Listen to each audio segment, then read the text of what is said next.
Honorable Member Professor Shogat Raji.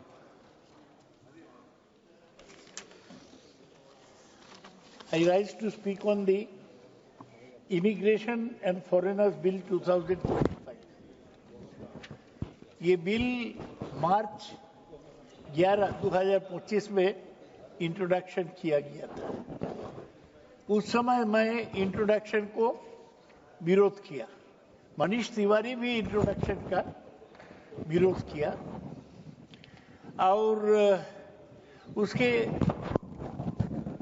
कुछ दिन बाद ये बिल हमारे सामने आया। मेन चीज क्या है कि हमारे देश में जो आते हैं उस पर एक तो कंट्रोल रखने का। मैं बाद में डिटेल का बोलूंगा। भारत में ये बिल 4 पुराना बिल को लेकर बना है। Passport entry into India act 1920 colonial times, the Registration of Foreigners Act 1939 colonial times, the Foreigners Act 1946 and Immigration (Career Liability Act 2000 Act 2000। Sir, home ministry का हिसाब का अनुसार ए total of 98,40,321, that means 98 lakh foreigners visited India between April 1, 2023 to March 31, 2024। Sir, हम क्या चाहते हैं? ये देश में हम चाहते हैं कि ज्यादा टूरिस्ट आए, वो आने से हमारा फॉरेन एक्सचेंज अच्छा होगा।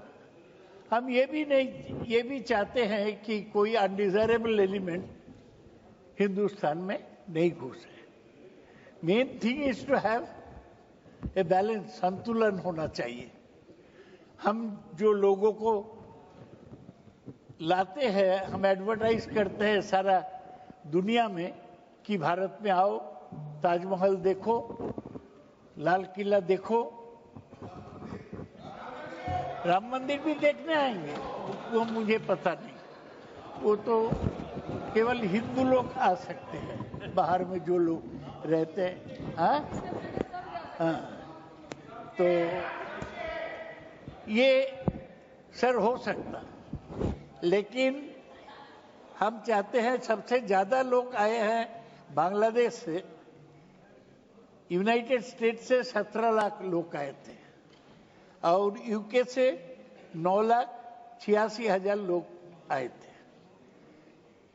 Number of foreigners who came on student visa during 2021, 22 and 23 were 22,159, 31,910 and 40,431, not a large number. अभी इमिग्रेशन के बारे में एक सिंपल लॉ है।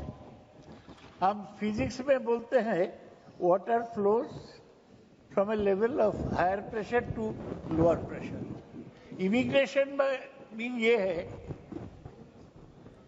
Human beings flow from a poorer country to a richer country. तो Rohingya जो है वो म्यांमार से बांग्लादेश आएगा और बांग्लादेश से कुछ लोग हिंदुस्तान में आएगा और हिंदुस्तान के लोग अमेरिका जाएगा। तो हम चाहते हैं कि बांग्लादेश की घुसपैठियों ना आए, लेकिन हम क्लियर नहीं है कि अमेरिका में जो लोग जाते हैं डंकी करके, सलमान खान का डंकी फिल्म देखिए, शाहरुख खान का डंकी देखिए, तब आपको साफ हो जाएगा कि कितना कष्ट करके लोग जाते हैं। क्यों? वहाँ अच्छा जिंदगी मिलेगा, वहाँ अच्छा इनकम मिलेगा। और अमेरिका इंसल्टिंग वे में हमारे लोगों को हाथ पैर में बेड़ी लगा के इधर भेज दिया, हम कुछ नहीं बोल पाए। अमेरिकन एयरफोर्स का प्लेन उसको चंडीगढ़ में ड्रॉप कर दिया, बिट्टू साहब को पता होगा। तो बड़ा इंसल्ट था और हम अभी भी हमारे लोगों को समझा नहीं पाए, भाई ऐसा मत जाओ, बाहर में जाके इंसल्टेड होगे, मार खाएंगे, अमेरिकन पुलिस के हाथ में जाओगे, ये तो दुखद बात है। तो मोदी जी का सरकार उनको यहाँ रख नहीं पाए। तो अभी मुझे जो कहना है कि ये बिल में तब क्या है, 4 ठो बिल मैं बोला, 4 ठो लॉ इकट्ठा कर किए, 6-7 मिनट, लेकिन वो जो लोग आएंगे उस पर भी रेस्ट्रिक्शन है। हम जैसे सर फ्रांस से अब जाएंगे, मैं गया था, बोला it is visa on arrival, if you diplomatic passport no visa required. हमारे यहाँ भी जापान, साउथ कोरिया से जो आएंगे उसको कोई यूएई, उसको कोई वीसा नहीं लगेगा। हमारे यहाँ कुछ एरिया है जो रेस्ट्रिक्टेड है, Andaman, north east, part of Jammu and Kashmir, Uttarakhand, Himachal Pradesh और राजस्थान, यहाँ पर फॉरेनर्स को स्पेशल परमिट लगता है। तो हम भी रेस्ट्रिक्ट करने का कोशिश, एक तरफ हम बुलाते हैं आओ आओ भाई, और दूसरी तरफ हम बोला यहाँ तुम नहीं जा सकते हो। तो इसमें जो मनीष तिवारी बोला, इसमें संतुलन होना चाहिए। और मेरे ख्याल में अमित शाह जी का पर्सनालिटी भी ऐसा है, थोड़ा कड़ा है, किसी को जरूरत पड़ेगा तो ठोक देंगे। तो वो बड़ा स्टीफ कानून बनाए, स्टीफ कानून बनाए। मैं चाहता हूं कि ये बिल को एक ज्वाइंट सिलेक्ट कमेटी में भेजा जाए, जैसा मनीष तिवारी सजेस्ट किया है। थैंक यू ऑनरेबल ताकि मेंबर। सर 1 मिनट हो जाएगा। आप क्यों ऐसा है, आप असम के हैं, हम बंगाल के हैं, हम तो पड़ोसी हैं। तो अंत में मुझे यही कहना कि नया कुछ नहीं हुआ। एक मिनट सर, वो जो सर बार बार आप बंगाल वही असम है। बोलते हैं, 1 मिनट सर, अभी बोलता है सर, 1 मिनट सुन लीजिए ना, आप भी सुनिए, जरूरी बात एक है। मिनट सुनिए। बंगाल असम बार बार बोलता है, असम का और बंगाल का सिचुएशन को भी समय हाँ, मिलेगा तो पड़ोसी कंपैरिजन है, कीजिए। तो एक दूसरे को तो मदद करना चाहिए। हाँ, हाँ। तो सर अभी बोलता है जो आएंगे उसको पासपोर्ट और वीसा चाहिए, नया इमिग्रेशन पोस्ट होगा, हो गया, और एक तो ब्यूरो ऑफ इमिग्रेशन बनेगा जो पहले नहीं था। और